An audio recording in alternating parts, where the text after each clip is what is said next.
And we are back with the next round of 8 match. This is going to be Petraeus playing for our team, Ro8 Gaming, going up against MC. It should be one of the better matches so far in the round of 8. We had just a very close 2 games between Harassment and Polt, but Polt did manage to defeat him 2-0. So already shaping up to be a great semifinals with Solar against Snoot and Polt against the winner of Petraeus and MC. So it should be pretty great. The map is going to be Dust Towers, and we're about to get the game on its way. We're loading into the map, so get ready. Boom, boom, boom.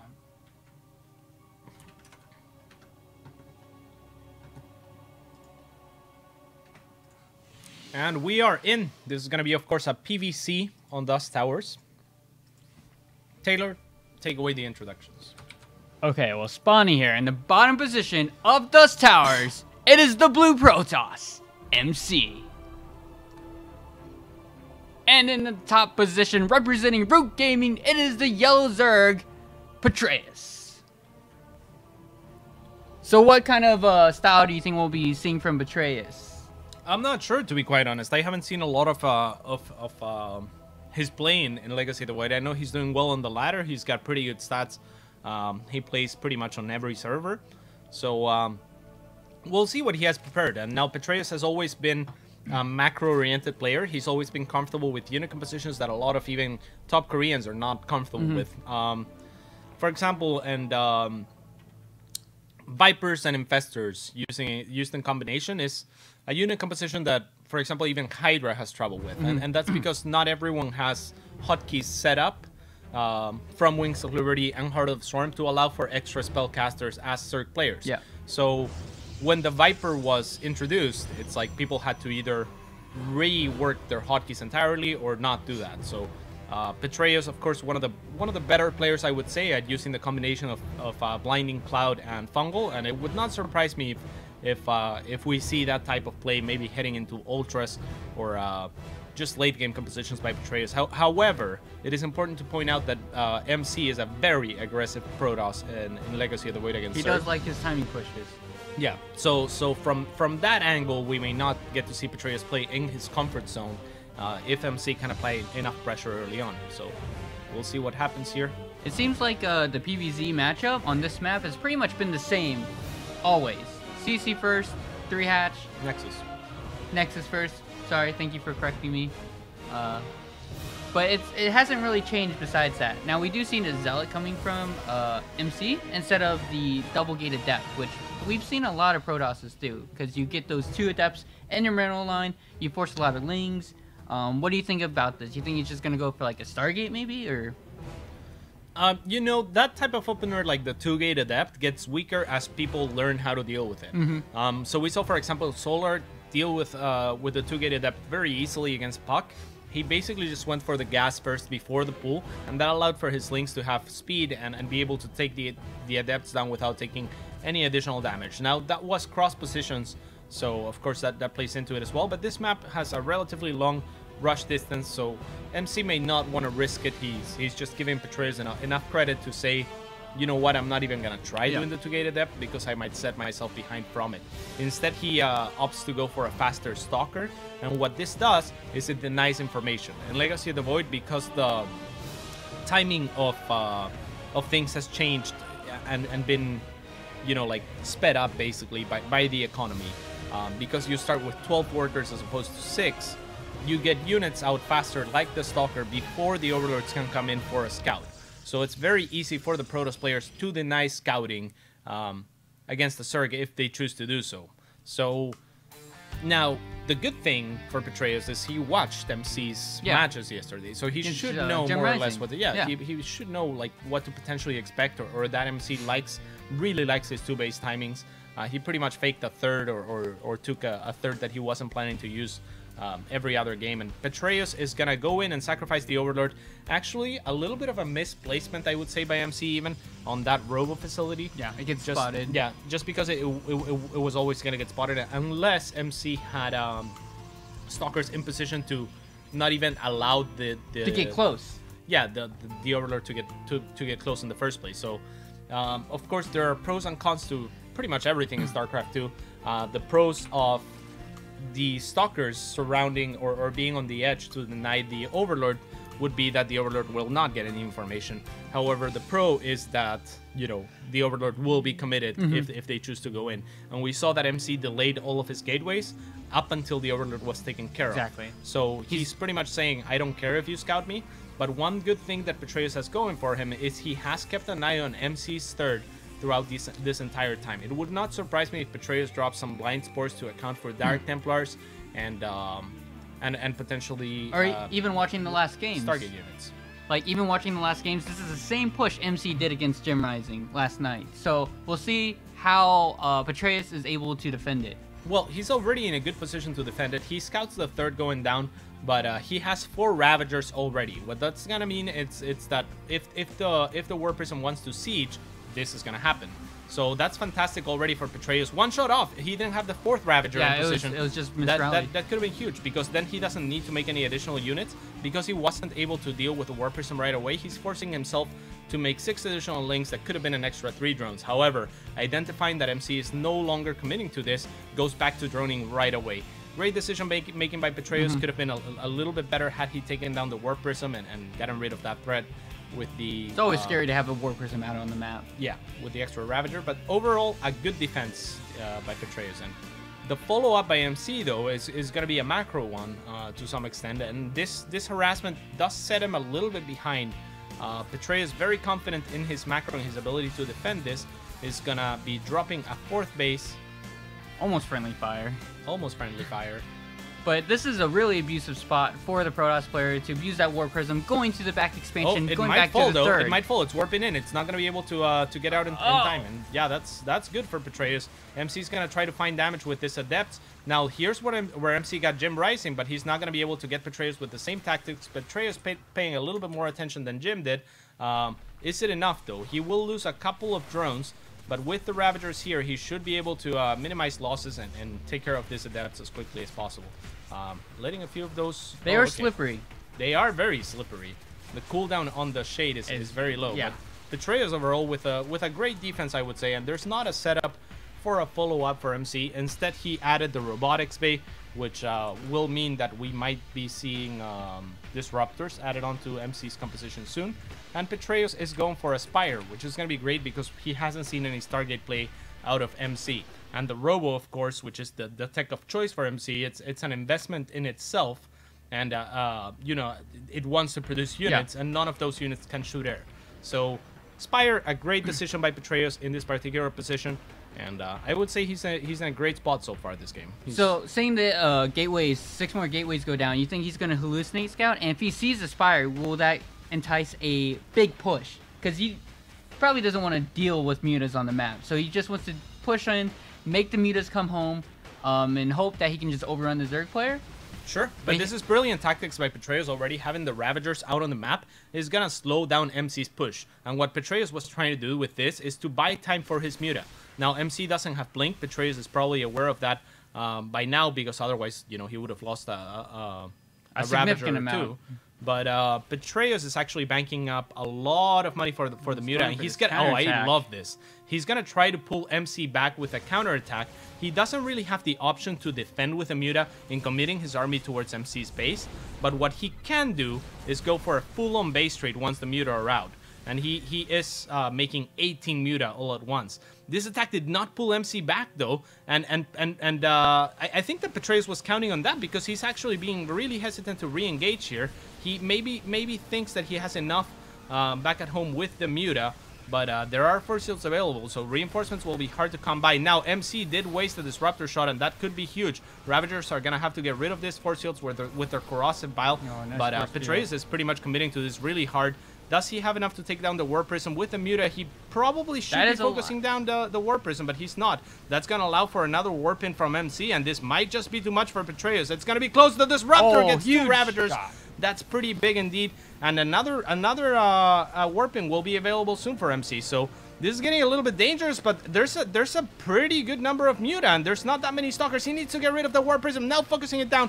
Is it going to go down? No! That was huge. If he hadn't whiffed the Disruptor, the Ravager shots, or if he had committed for the War Prism, I think that Petraeus would have held there. So maybe I don't know. I really like the counterattack idea. Pylons, though, man. Pylons are powerful, but I mean, he had enough to definitely kill the third. I think that his idea to counterattack was great, but what he was hoping to do was that MC would pull back. Yeah. And when MC didn't pull back, he didn't commit to the counterattack.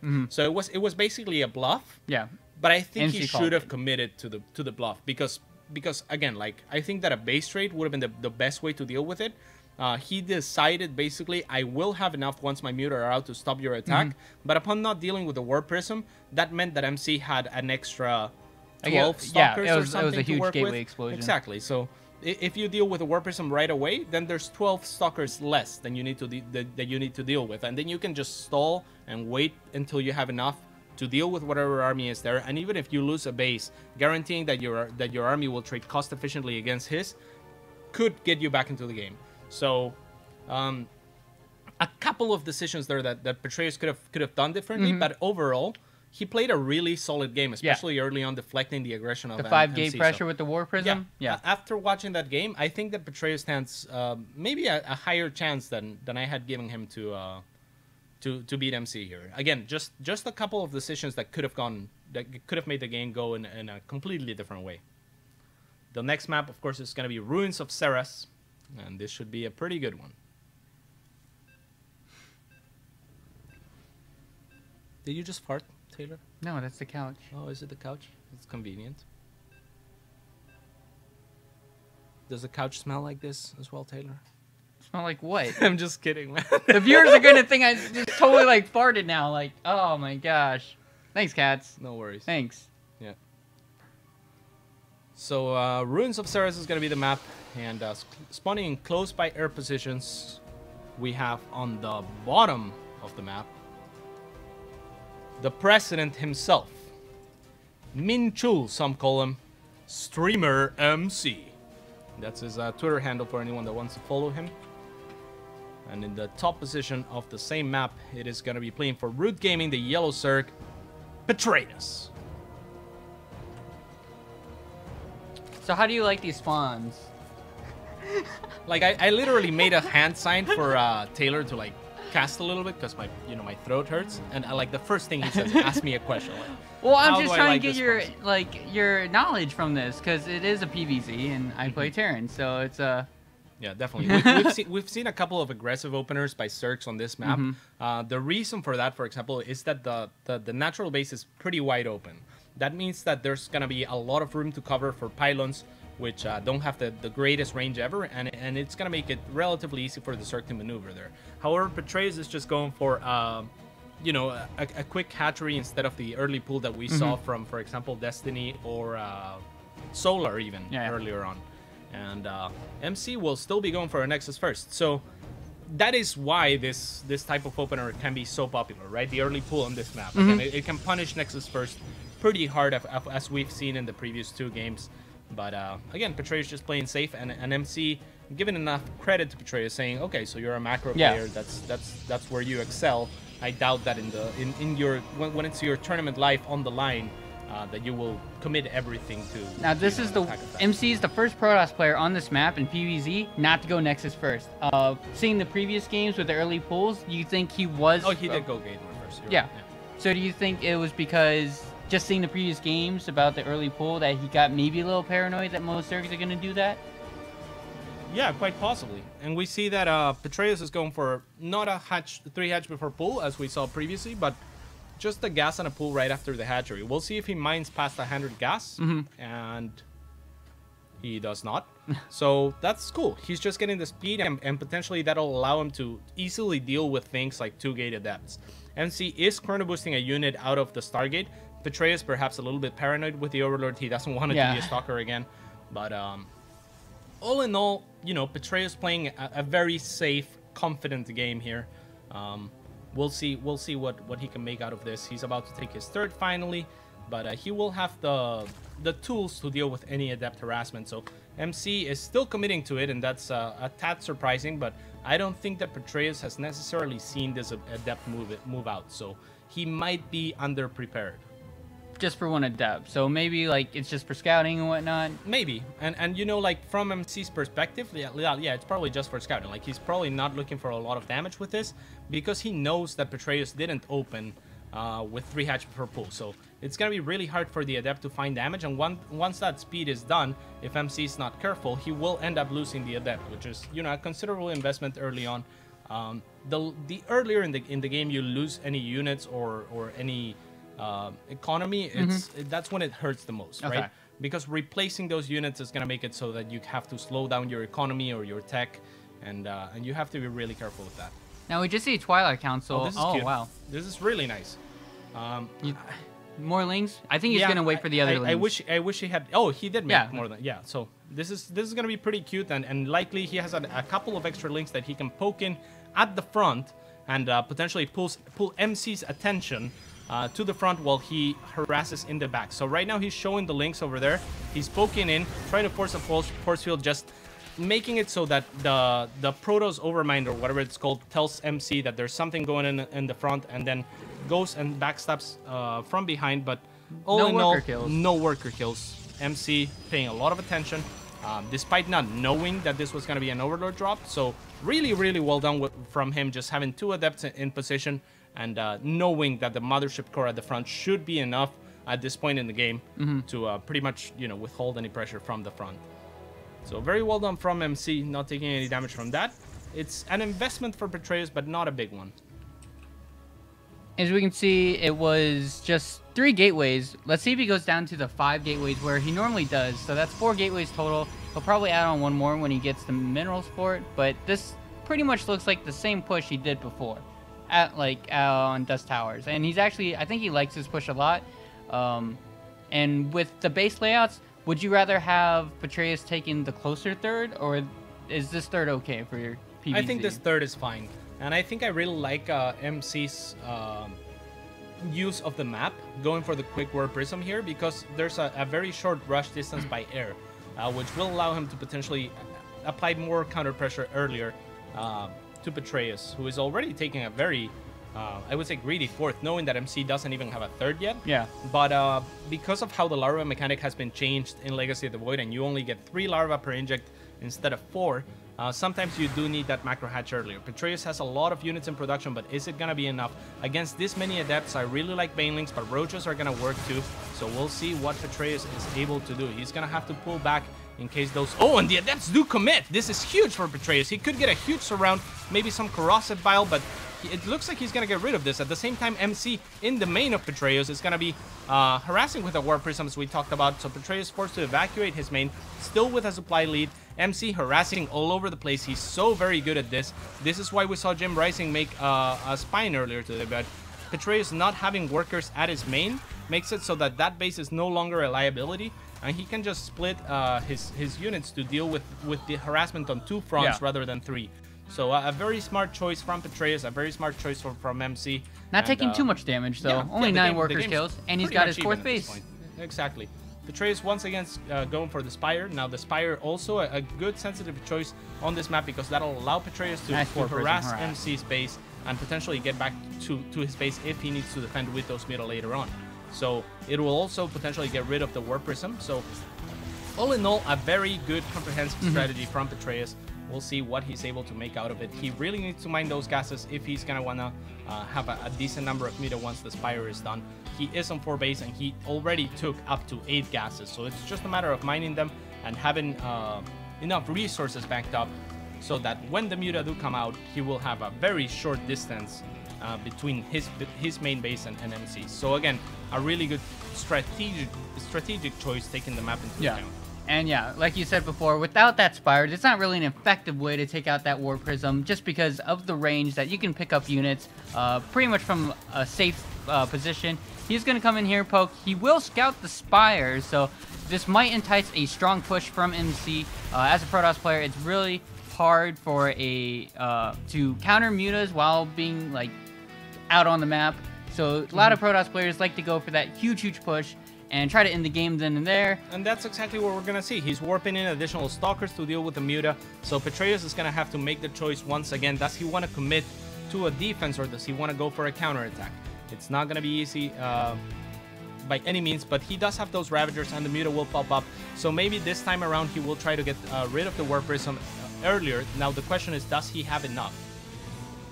I mean, with the army supplies evening up, big warping of Stalkers, knowing that those Mutas those are pretty expensive. He's also getting the +1 Muta upgrade, which is not going to help in this fight. I'm not sure if I would do that.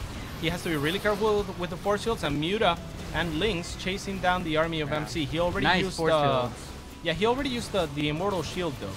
And MC now really force shielding this ramp, so that could come back to haunt them a little bit. The Muta are going to try to pick off stranded Stalkers, but MC tucking his Warp Prism back there, making sure that Petraeus has a really hard time getting to it. And huge still army supply for MC though, and going up in that position, he can actually force field the ramp, and he will have to. Out of force fields. Oh, he has one. Okay. He has another one now. But yeah, this is so hard for a Zerg player to attack into. And then for the Warp Prism pet. Nope. The warping is gonna happen. That's huge. Petraeus might be forced to pull workers here. I'm not sure if he has enough. I don't think he does. He's focus firing on the Stalkers, which now have Blink. So is he going to be able to do it? He has a pretty healthy Muta count. It is going to be indeed so close. Petraeus could micro the Muta a little bit better, perhaps pulling back the weak ones as they regenerate HP pretty fast, and the Immortals taking down this hatchery. Does MC have the hardened shields? It's not going to matter. The hatchery will go down. Petraeus now back to 2 base economy and no tech. So in a very hard position right now. Resources lost is pretty close by, and Petraeus does have the bigger army. So can he capitalize on this somehow? The Mothership Core and the Pylons is the biggest threat that he has to deal with. What he could do is pull the Mothership Core off position with the Muta and then try to go for an attack on the 3rd. In production, Petraeus only has units. He knows that he's committed to make this attack work, and MC is mostly just making Stalkers. Again, I would have much rather seen Petraeus go into the main with the Muta to pull some Stalkers or the Mothership Core out of position. Right now, MC only has to worry about one attack path because he knows where the Muta are, so he can commit all of his resources and his Pylons to defend here. But yeah, Petraeus gaining that base, and the Blink goes. That is a pretty exposed main, but the cannons and pylons will shoot away the Mutas. And he's in a really sticky situation here. You can't really get anything done with these Mutas. Yeah. Had he kept either one of his bases alive, he would be in a pretty good spot as they're pretty close by in supply. He is now retaking another base. He's just going across the map. He's he doesn't care no more. So he's gonna make himself some room for the yeah, really good. This Lynx could do a lot of damage onto MC's mineral line here. The Mothership Core still off position, so a great move by Petraeus here, identifying the weakness in MC's and no warping to block it off. So these Lynx are gonna have free reign over the main. Petraeus can jump into the natural now. Oh, and he does, but the Blink Stalkers are there. The Lynx just not enough Lynx over there. So this is again a very sticky situation for Petraeus. MC with the option to blink into the main as well, so Petraeus is gonna live to fight another day with those Muta. He's still producing just units, and he did take a 3rd base behind it, so he's definitely not out of this, especially if he can hold this attack. That'll be the deciding factor here. MC warping in sentries to zone off the Lynx so that the Stalkers can deal with the Muta freely. Is this going to be enough for Petraeus? It's going to be a very close fight once again. Here comes the sentries though, and that's going to prevent a lot of Lynx from doing and soaking up damage from those Stalkers. He does have a lot indeed, but Petraeus has done a good job of keeping his Muta count up. He hasn't lost too many of them, and now he's pretty committed to this fight. Again, not taking care of the Warp Prism and trying to kite back a Blink forward aggressively might just put an end to this, as Petraeus is now committed to the fight, and it looks like MC just has a little bit too much, and I think he's going to be able to seal the deal here. Yeah, really good micro from MC. Excellent micro, yeah. And again, like you said, scouting that Spire was so very important because it allowed MC to go for a timing attack before the Muta were out. And once again, committing Petraeus to a defense with Muta, which are not you great want to keep him on the units. other side of the map. And GG's call. MC will move on. Yeah, playing an excellent game. A very aggressive Protoss throughout the entire tournament so far. And he will be facing Pult, so that is going to be a great match. It will be weird, though, in the semifinals. because MC did play Gem Rising before, 2 Zergs, and now he's going to play Terran, a top-tier player, Terran. So maybe he has a strategy involved, but we'll have to find out. I'm very intrigued for that match. I'm super intrigued.